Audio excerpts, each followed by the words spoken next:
Aktor Blackjack malam itu bertugas untuk memperkenalkan Led Zeppelin dalam acara Kennedy Center of Honor di Washington DC pada 12 September 2012. Ini adalah acara yang menampilkan banyak musisi yang membawakan lagu-lagu Led Zeppelin. Ini juga acara yang penuh dengan tepuk tangan, sebagai bentuk apresiasi kepada band rock asal Inggris tersebut. Jack Beck dalam sambutannya memberikan banyak lelucon, tapi yang paling dikenang adalah tuduhan lawas bahwa Led Zeppelin bersekutu dengan setan. Ada masa di mana sebagian orang benar-benar percaya tuduhan itu, atau dengan kata lain, percaya bahwa para personil Led Zeppelin adalah penganut aliran satanisme atau penyembah setan. Kira-kira apa buktinya? Macam-macam. Misalnya, ada yang menganalisis lagu Stairway to Heaven lalu berkesimpulan lagu tersebut mengandung pesan pemujaan terhadap setan. Ada juga yang mengaitkan gitaris Jimmy Page dengan seorang satanis bernama Aleister Crowley. Menariknya, Jimmy memang ngefans dengan Crowley. Pertanyaannya, apa yang membuat dia ngefans? Tepatkah kita menyebut Aleister Crowley sebagai seorang satanis? Lalu bagian mana dari lagu Stairway to Heaven yang mengandung unsur pemujaan terhadap setan? Jangan kemana-mana. Kita ungkap misterinya di Persami, alias Perkemahan Selasa Misteri. Persami bukan jurnalisme data. Persami bukan jurnalisme investigasi. Persami adalah jurnalisme yang bukan-bukan. Dan jika kamu mendengarkan ini lewat YouTube Tirto, share di kolom komentar. Misteri apa yang menyangkut musisi terkenal yang patut kami angkat?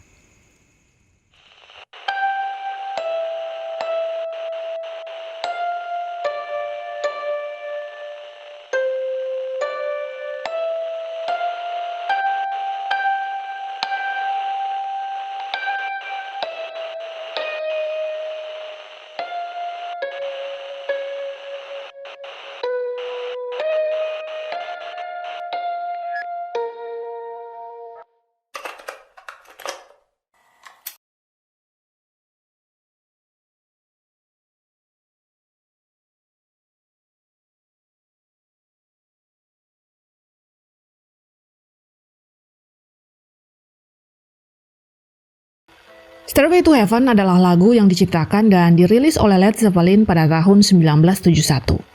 Sebuah lagu yang sering disebut sebagai salah satu lagu rock terbaik sepanjang masa. Ada perasaan magis ketika kita mendengarkannya. Struktur lagunya terbagi menjadi 3 bagian, di mana setiap bagian makin meningkat secara tempo dan volume. Durasinya mencapai 8 menit, tapi penggemar Led Zeppelin pasti betah mendengarkannya sampai akhir, termasuk menyanyikan seluruh bagian liriknya. Uniknya, tidak semua orang merasakan hal yang sama.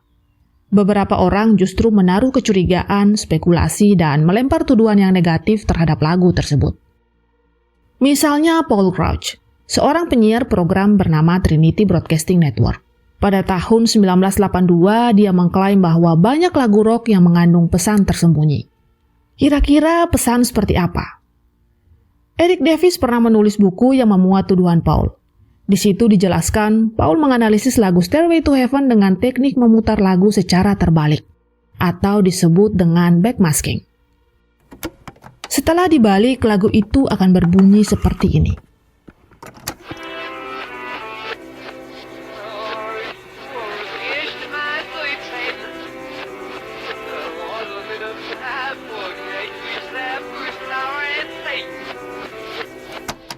Paul mengklaim bagian lirik "If there's a bustle in your hedgerow, don't be alarmed now" akan terdengar menjadi "Here's to my sweet Satan. There was a little too sad where he made us suffer.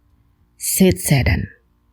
Artinya, ini untuk setanku yang manis, ada gudang tempat di mana dia menyiksaku, wahai setan yang sedih.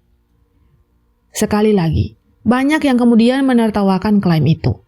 Para personil Led Zeppelin termasuk sang manajernya juga beberapa kali menyatakan bantahannya. Tapi kasus ini menarik kalau kita tempatkan dalam konteks waktu, di mana Led Zeppelin sedang jaya-jayanya.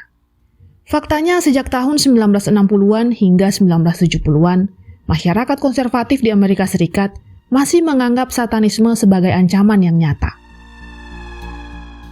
Mari kita kutip Massimo Introvigne, seorang sosiolog asal Italia yang pernah menulis buku berjudul Satanism: A Social History.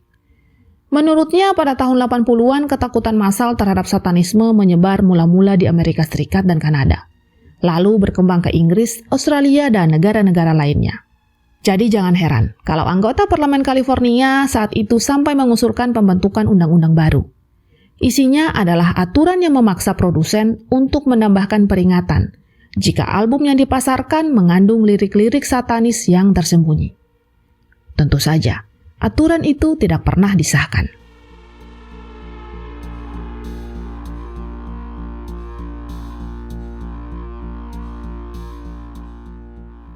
Tuduhan satanisme tidak hanya menyasar lagu Stairway to Heaven. Gitaris Led Zeppelin Jimmy Page juga menjadi sasaran. Semuanya berawal dari pengakuan Page mengidolakan Aleister Crowley. Aleister Crowley adalah ahli ritual magis, sekaligus okultis atau penganut aliran okultisme. Okultisme berasal dari bahasa Inggris occultism dan bahasa Latin occultus, atau yang artinya tersembunyi atau rahasia. Okultisme merujuk pada kepercayaan atas hal-hal supranatural, khususnya ilmu sihir. Crowley juga mendirikan agama baru, namanya D5. Dalam agama tersebut, dia mengidentifikasikan dirinya sendiri sebagai seorang nabi yang akan memimpin umat manusia menuju Ionophorus pada awal abad ke-20. Beberapa ahli menyebut Crowley sebagai manusia yang paradoks sekaligus ambigu. Ini pernah dibahas oleh sejarawan Inggris Ronald Hutton. Crowley dalam beberapa karyanya menunjukkan sisi ateis. Tapi di karya yang lain, Crowley nampak seperti penganut politeisme atau monoteisme mistis. Masalahnya Crowley tidak dikenal kelayak melalui pemikiran yang seperti itu. Sebab media selalu menampilkannya sebagai seorang satanis atau pemuja setan. Crowley sebenarnya menolak gelar itu. Dia mengaku dirinya hanya tidak setuju dengan ajaran Kristen dalam memandang sosok setan.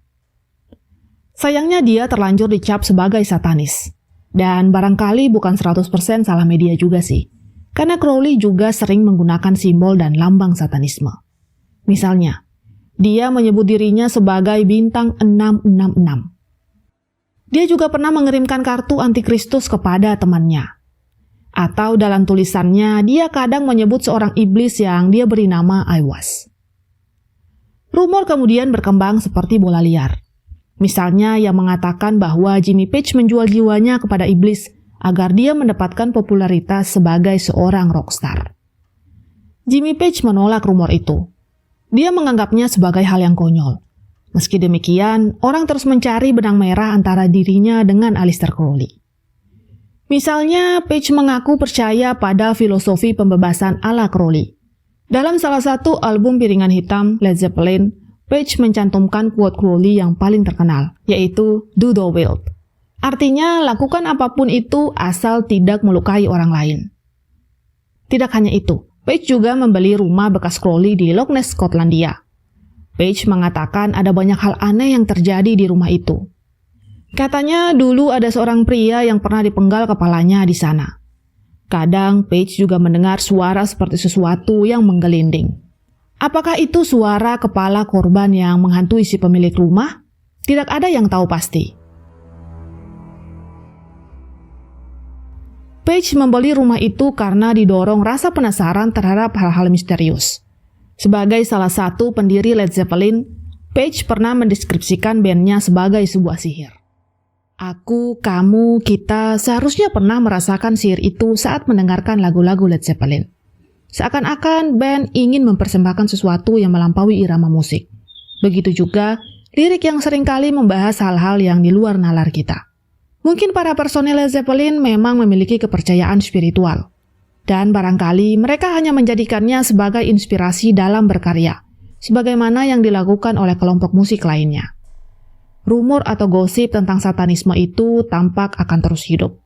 Selama masih ada orang yang percaya dengan hal-hal mistis, teori konspirasi, atau apapun yang berbau tahayul.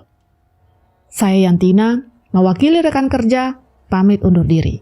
Sampai jumpa di Persami edisi berikutnya.